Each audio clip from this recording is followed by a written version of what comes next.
Hey guys welcome back. So this is a very big update जहां पर grey scale versus SEC के अंदर यहाँ पर ग्रे स्केल के फेवर के अंदर डिसीजन यहाँ पर आ गया। अब इसका मतलब क्या ये है कि बिटकॉइन का स्पॉट ईटीएफ बहुत जल्दी इस वीक के अंदर या इस महीने के अंदर या बहुत जल्दी हो सकता है अप्रूव।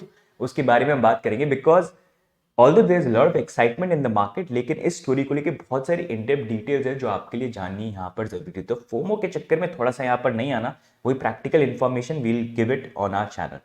तो सबसे पहले अगर हम बात करेंगे कि ये ग्रे स्केल वर्सेस एसईसी का ये केस क्या था, तो ग्रे स्केल बेसिकली एक फर्म है जिन्होंने यहाँ पर इंस्टीट्यूशंस को टारगेट करते हुए अपनी फर्म को लॉन्च किया था, जहाँ पर इन्होंने बहुत सारे बिटकॉइन और यहाँ पर जो एसेट्स है डिफरेंट उनको यहाँ पर एक्वायर किया।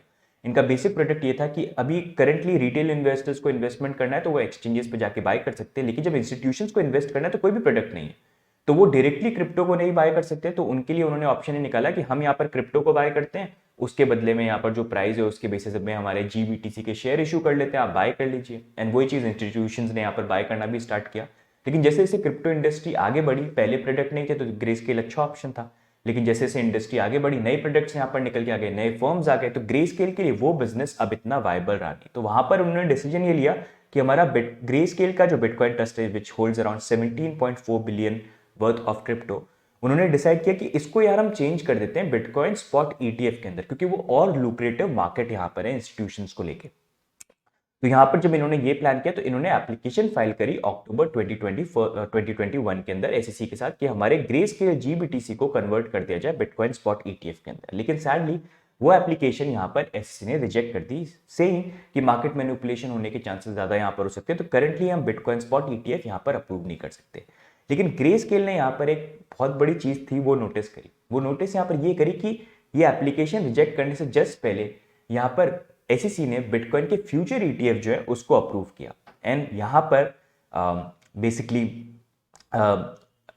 ग्रे स्केल ने ये चीज रियलाइज करी कि एसईसी की रूल बुक के अकॉर्डिंग कि जब दो प्रोडक्ट्स एक तरह के होते हैं उसमें से अगर आप एक प्रोडक्ट को अप्रूव कर दो दूसरे को आप डिक्लाइन कर दो, ये सही नहीं हो सकता। तो अगर दो प्रोडक्ट दो सिमिलर लुकिंग प्रोडक्ट से सिमिलर तरीके से काम करते हैं तो एक को अप्रूव कर दो एक को रिजेक्ट कर दो, वो नहीं होगा। और गलती यहाँ पर एसईसी ने ये करी कि उन्होंने बिटकॉइन के फ्यूचर ईटीएफ जो है उसको तो अप्रूव कर दिया, लेकिन बिटकॉइन के स्पॉट ईटीएफ है उसको डिक्लाइन कर रहे हैं। लेकिन दोनों प्रोडक्ट जो है वो सेम है, दोनों की दोनों प्राइस कहाँ से ड्राइव करते हैं, वो मार्केट से ड्राइव करते हैं। मैनिपुलेशन अगर बिटकॉइन स्पॉट ईटीएफ में हो सकता है तो क्या फ्यूचर में नहीं हो सकता?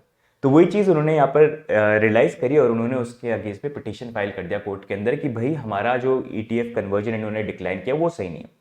अब उसी को लेके डिसीजन यहाँ पर निकल के आया, जहां पर डिसीजन के अंदर कोर्ट ने भी ये चीज को रियलाइज करा कि हाँ भाई बात तो सही है, यहाँ पर इनका जो प्रपोजल है तुमने जो रिजेक्ट किया और उसको जो रीजन दे रहे हो कि भाई मैनिपुलेशन के कारण तुम रिजेक्ट कर रहे हो, वो कैसे हो सकता है? फ्यूचर में तुमको मैनिपुलेशन नहीं दिख रहा, वहां नहीं हो सकता मैनिपुलेशन, वो भी तो प्राइस वही से उठाता है, स्पॉट भी प्राइस वहां से उठाएगा, तो स्पॉट में कैसे हो सकता है, ईटीएफ में कैसे हो सकता है? तुम्हारी रीजनिंग जो है वो यहाँ पर सही नहीं है। जो आप देख सकते हो यहाँ पर इन्होंने मेंशन कर रखा है कि bitcoin future ETF exchange product जो अप्रूव कर रखे हैं एनवाईसी आरका के अंदर, तो इसी के बेसिस के ऊपर उनकी जो यहाँ पर जो ग्रे स्केल है वो यहाँ पर पिटीशन जो है उसको विन कर गए।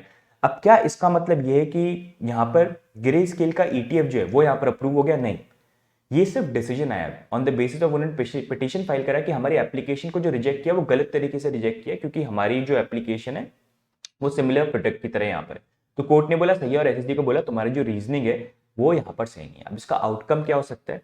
देखिए कहीं पर भी अभी ये चीज नहीं है, कोर्ट ने ये नहीं बोला है कि तुम जाके ईटीएफ को अप्रूव करो, नहीं, कोर्ट ने ये बोला है कि तुमने जो रीजन दिया एसएससी वो रीजन सही नहीं है, हम नहीं मानते उस चीज को। तो ईटीएफ कहीं पर भी अभी तक अप्रूव नहीं हुआ है, ये चीज आप ध्यान रखना, ठीक है। तो अब यहाँ पर इसका आउटकम क्या हो सकता है? अब आउटकम ये है कि वैसे तो कोई टाइमलाइन नहीं है, लेकिन अप्रॉक्सिमेटली बोला जा रहा है कि 45 डेज के अंदर यहाँ पर एसएससी को रिप्लाई करना है। अब उस रिप्लाई के अंदर पॉसिबली ये हो सकता है कि एसईसी अब उनको बोल दिया तुम्हारा ये बहाना नहीं चलेगा, हर बार जो बोलते हैं ना मार्केट मैनिपुलेशन, क्योंकि फ्यूचर ईटीएफ में नहीं दिखता तुमको, तो अब उनको क्या करना पड़ेगा, वो हो सकता है एसईसी यहाँ पर एक नया बहाना लेके आए जहां पर वो दूसरा कोई रीजनिंग दे। एक रीजनिंग जो बोली जा रही है वो ये हो सकती है कि कस्टडी की, कि बिटकॉइन स्पॉट ईटीएफ के अंदर होता क्या है कि अगर वो ईटीएफ ट्रेड हो रहे हैं तो वहां पर उतनी बैकिंग भी रखनी पड़ती है। अगर $1 billion worth of bitcoin trade हो रहे हैं स्पॉट ईटीएफ में तो $1 billion worth of bitcoin firm को बाय करने पड़ेंगे, इसलिए स्पॉट ईटीएफ ज्यादा अच्छा है क्योंकि बिटकॉइन बाइंग होगी, फर्म को बाय करके होल्ड करना पड़ेगा बिटकॉइन। लेकिन फ्यूचर बिटकॉइन में क्या होता है, उसमें कस्टडी नहीं रखनी होती, उसमें फ्यूचर में ट्रेड करो, बिटकॉइन बाय करने की जरूरत नहीं, सिर्फ कॉन्ट्रैक्ट्स है। तो ये एक रीजनिंग है जो वो लेके आ सकते हैं जहां पर दोनों प्रोडक्ट थोड़े से डिफरेंट हो गए, क्योंकि कस्टडी स्पॉट ईटीएफ में रखनी पड़ती है लेकिन फ्यूचर ETF में नहीं रखनी पड़ सकती है। कस्टडी को लेके ऑलरेडी काफी एक्शन जो है SEC यहाँ पर ले रहा है, तो वो बहाना हो सकता है, वो अब लेके आ सकते हैं कि कस्टडी को लेके अभी तक कोई ढंग की चीजें यहाँ पर नहीं आई हैं, we are working on it, तो उस कारण अभी हम उसको अलाउ नहीं कर रहे। ये काफी ज्यादा पॉसिबिलिटी यहाँ पर हो सकती है। दूसरी पॉसिबिलिटी ये भी है कि हो सकता है SEC यहाँ पर देखिए कितने टाइम से ETF के अगेंस्ट में वो डिसीजन ले रहे हैं, कोर्ट की रूलिंग को लेके शायद वो कुछ पॉजिटिव लेके आ जाए, लेकिन थोड़े से चांसेस कम है, क्योंकि अगर आप देख सकते हैं SEC एक के बाद एक यहाँ पर लॉसेज जो है वो ले रहे हैं। रिपल का केस आप देख सकते हैं, रिपल के केस के अंदर भी उन्होंने लॉस किया, लेकिन दे डिडंट बैक डाउन, फिर से उन्होंने फाइलिंग अप्लाई करी है। तो ये भी एक उनके लिए मेजर एम्बेरसमेंट है, जहां पर फिर से वो अप्लाई कर सकते हैं, थोड़ा सा उसके अगेंस्ट में जा सकते हैं।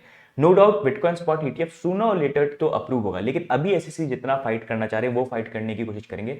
I think possibly ETF approve होने की ज्यादा सिचुएशन जो है वो बिटकॉइन हार्विंग से पहले फर्स्ट क्वार्टर ऑफ 2024 ज्यादा पॉसिबल हो सकता है, लेकिन उससे पहले हो जाए तो और भी ज्यादा बेटर है। लेकिन अभी के लिए ये करंट यहाँ पर जो है सिचुएशन है।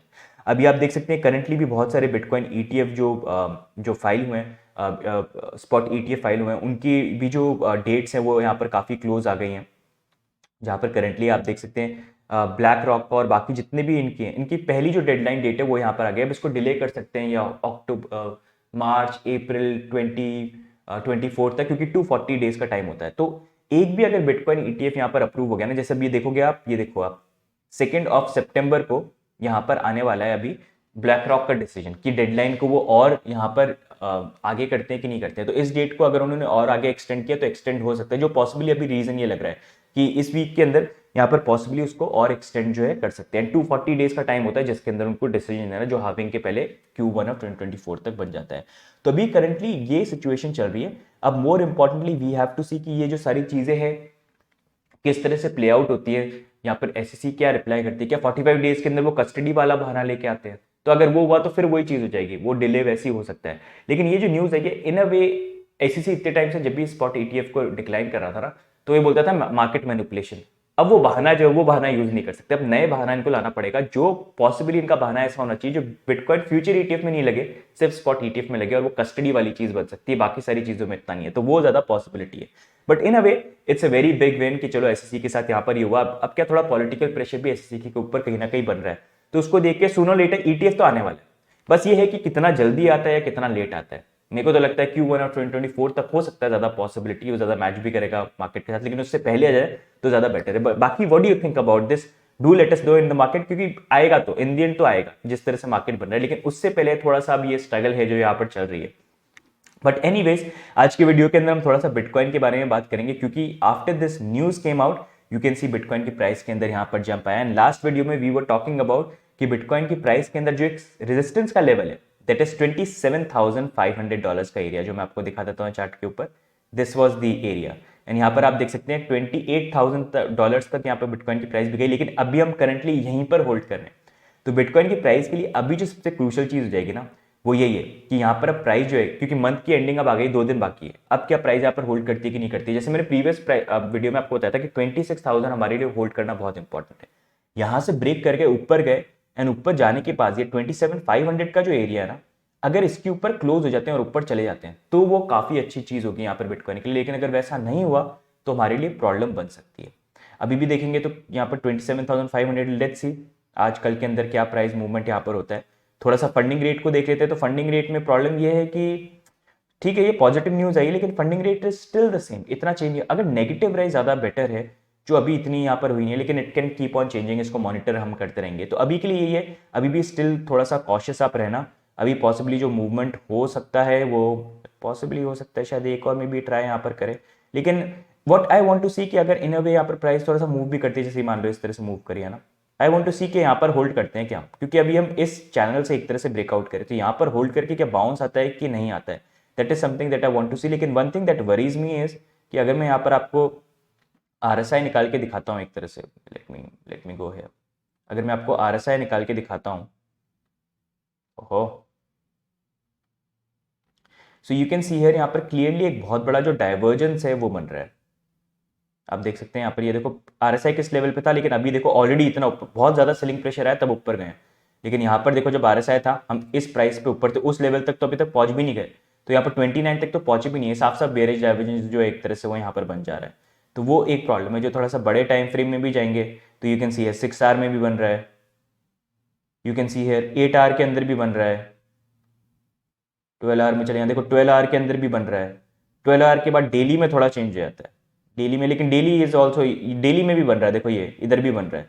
तो वो एक थोड़ी सी चीज़ है which is not good unless and until अच्छे वॉल्यूम का जंप यहाँ पर आ जाए। तो इसलिए अभी भी थोड़ा सा केयरफुल, जस्ट कीप एन आई कि 27 के एरिया पे अगर हम नीचे थोड़ा सा आते हैं, क्या हम यहाँ पर होल्ड करने की कोशिश करते हैं या फिर प्राइस जो है वापस नीचे यहाँ पर चली जाती है। जब लोग रियलाइज करते हैं कि यहाँ पर जो अभी स्पॉट ईटीएफ है उसका मतलब ईटीएफ अप्रूव नहीं है, it will take some time, so we'll have to wait and see, but this is the overall market and I hope इस वीडियो से अब आपको एक क्लियर आइडिया मिल गया हो कि बिटकॉइन ईटीएफ के साथ यहाँ पर चल क्या रहा है। क्योंकि होता क्या इस मार्केट में ना, सबसे बुरी चीज मेरे को लगती है क्रिप्टो मार्केट में, जैसी कोई न्यूज आती है ना, everyone starts talking so positive about it, लेकिन कोई भी दोनों साइड नहीं देखता है और उस पर होता क्या है कि फोमो बन जाता है और फोमो में कई बार लोग गलत डिसीजन ले लेते हैं, specially when it comes to trade long term ढीठ हॉडलर, तो अपन को तो फर्क नहीं पड़ता, पॉजिटिव और नेगेटिव और स्टैक करते रहो, जब भी करेक्शन आता रहा है डीसीए करते रहो। लेकिन ट्रेड पर्सपेक्टिव से फोमो में लोग बहुत गलत जल्दी डिसीजन यहाँ पर ले लेते हैं।